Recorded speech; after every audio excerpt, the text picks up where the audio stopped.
കുട്ടികളെ കൊണ്ട് വളരെ എളുപ്പം ചെയ്യിക്കാവുന്ന ഒരു പ്രവർത്തനവുമായിട്ടാണ് വന്നിട്ടുള്ളത്. മഴയും കാലാവസ്ഥയും തന്നെയാണ് തീം. മുൻപ് കുറച്ച് പ്രവർത്തനങ്ങൾ തന്നിട്ടുണ്ട്. ഇതിൽ നിന്ന് നിങ്ങൾക്ക് ഏറ്റവും എളുപ്പം എന്ന് തോന്നുന്നതും ഇഷ്ടപ്പെടുന്നതുമായ പ്രവർത്തനങ്ങൾ കുഞ്ഞുങ്ങൾക്ക് കൊടുക്കാൻ വേണ്ടി ശ്രദ്ധിക്കുക. അപ്പം ഞാൻ എടുത്തിട്ടുള്ളത് ഒരു സമചതുരത്തിലുള്ളൊരു പേപ്പറാണ്. അതിന് നമ്മൾ ഇതുപോലെ രണ്ടായി മടക്കും. സമചതുരത്തിലുള്ള പേപ്പറിനെ രണ്ടായി മടക്കുന്നു. അതിന് നമ്മൾ ഇതുപോലെ നടുവേ മുറിക്കുകയാണ്.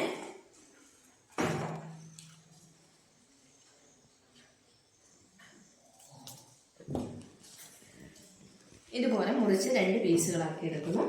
ഇനി ഇതുപോലെ ഞാൻ മുറിച്ച് പീസുകളാക്കി ഇവിടെ വെച്ചിട്ടുണ്ട്. ഇത് നമ്മൾ കുഞ്ഞുങ്ങൾക്ക് കൊടുക്കുകയാണ്. ആ കുഞ്ഞുങ്ങൾക്ക് അത് കൊടുക്കുന്നതിന് മുൻപായിട്ട് ആദ്യം തന്നെ നമ്മൾ ഒരു മോഡല് കുഞ്ഞുങ്ങൾക്ക് കാണിച്ചു കൊടുക്കണം.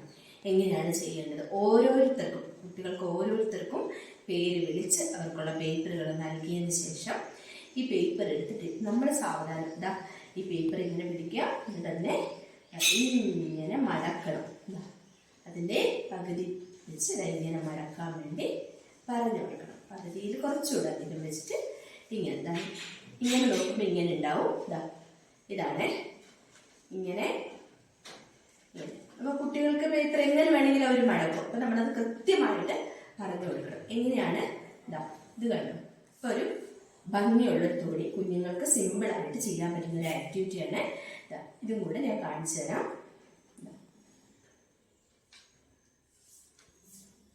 അടുത്ത തോണി റെഡിയായി. ഇപ്പം എത്ര? 2 തോണി റെഡി ആയിട്ടുണ്ട് അല്ലേ? ഇതൊരു വലിയ തോണി, ഇതൊരു ചെറിയ തോണി.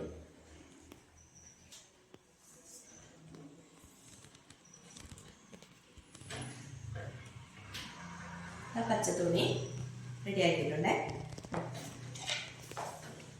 തോണികൾ ഞാൻ റെഡിയാക്കി വെച്ചിട്ടുണ്ട്. ഇതാണ് ഇതവിടെ ഒരു തോണി.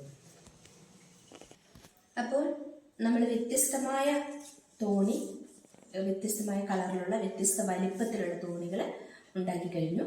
ഇനി ഇത് നമുക്ക് എക്സിബിറ്റ് ചെയ്യുന്നത് എങ്ങനെയാണെന്ന് നോക്കാം.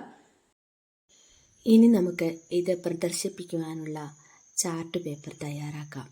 ഒരു വെള്ള ചാർട്ട് പേപ്പർ എടുത്ത് അതിൽ നീല കളറ് പെയിൻറ് സ്പോഞ്ച് ഉപയോഗിച്ച് നമുക്ക് ഒരു പുഴയുടെ ചിത്രം വരച്ചെടുക്കാം. എത്ര എളുപ്പത്തിൽ നമുക്കും കുഞ്ഞുങ്ങൾക്കും ഒക്കെ ചെയ്യാൻ പറ്റുന്ന ഒരു പെയിൻറ്റിംഗ് ആണ് ഇത്. സ്പോഞ്ച് ഉപയോഗിച്ച് നമ്മളിത് ചെയ്യുന്നു.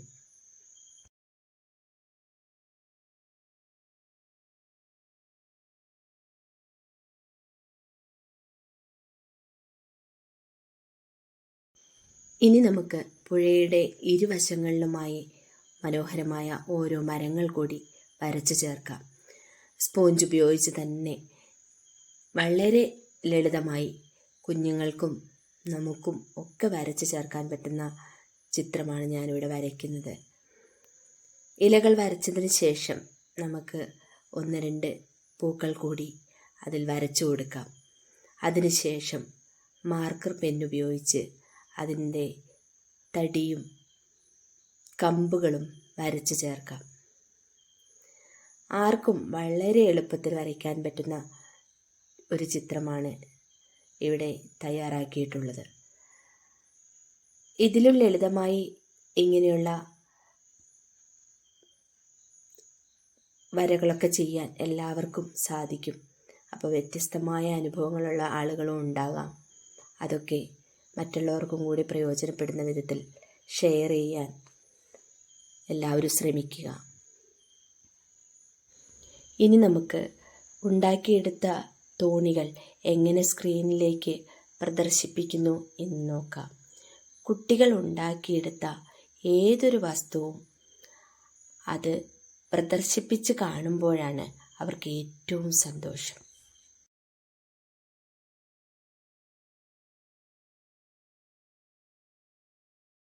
അപ്പം നമ്മുടെ തോണികളെല്ലാം ഉണ്ടാക്കി അതിനുശേഷം അത് നമ്മൾ ഇവിടെ പ്രദർശിപ്പിച്ചു കഴിഞ്ഞു. വളരെ മനോഹരമായി തന്നെ നമ്മൾ അത് പ്രദർശിപ്പിച്ചു. നമുക്ക് കുട്ടികൾ എത്രയുണ്ടോ ഈ ഗ്യാപ്പിൽ ഇവിടെ ഇവിടെ പിന്നെ താഴെ ഒക്കെ ആയിട്ട് നമ്മൾ തോണികൾ പ്രദർശിപ്പിക്കാം. ഈ പ്രദർശിപ്പിച്ച തോണികളൊക്കെ ഒരു എന്ത് പ്രവർത്തനമാണെങ്കിലും അത് നമ്മൾ കൊടുത്ത് 2 ദിവസമെങ്കിലും അത് പ്രദർശിപ്പിച്ച് അവർക്ക് പലവട്ടം കാണാനുള്ള അവസരങ്ങൾ നമ്മൾ ഉണ്ടാക്കണം. അത് ഓരോ ദിവസവും വന്ന് അവർക്ക് നോക്കുമ്പോൾ ഓരോ ദിവസവും നമ്മൾ വന്ന് നോക്കുമ്പോൾ അത് കുട്ടികൾക്ക് വളരെയധികം സന്തോഷമായിരിക്കും അത് കാണുമ്പോൾ. പിന്നെ അതോടൊപ്പം തന്നെ എനിക്ക് പറയാനുള്ളത്, ഇതിപ്പോൾ ഞാൻ ചെറിയൊരു ചിന്ത നിങ്ങളിലേക്ക് ഇട്ട് തരികയാണ്. ഇതിലും ഭംഗിയായിട്ട് ഇതിലും വെറൈറ്റി ആയിട്ട് നിങ്ങൾക്ക് ചെയ്യാൻ കഴിയും. ഓരോരുത്തരും അവരവരുടേതായ കഴിവുകളും കലാവാസനകളും ഒക്കെ ഉള്ളവരാണ്. അപ്പം ഇതിലും നന്നായി തന്നെ ഓരോരുത്തരും ഈ ഒരു ആക്ടിവിറ്റി കൊടുക്കണം. മുൻപ് നമ്മൾ ആക്ടിവിറ്റി ഇട്ടിട്ടുണ്ട്. അതിലിഷ്ടമുള്ളത് ഏതാണോ അത് കുഞ്ഞുങ്ങൾക്ക് വേണ്ടി നമ്മൾ കൊടുക്കുക. വളരെ ഭംഗിയായി തന്നെ അവർക്ക് കാണുവാനും ആസ്വദിക്കുവാനും ഒക്കെ ഉള്ള അവസരം നിങ്ങൾ നൽകുക.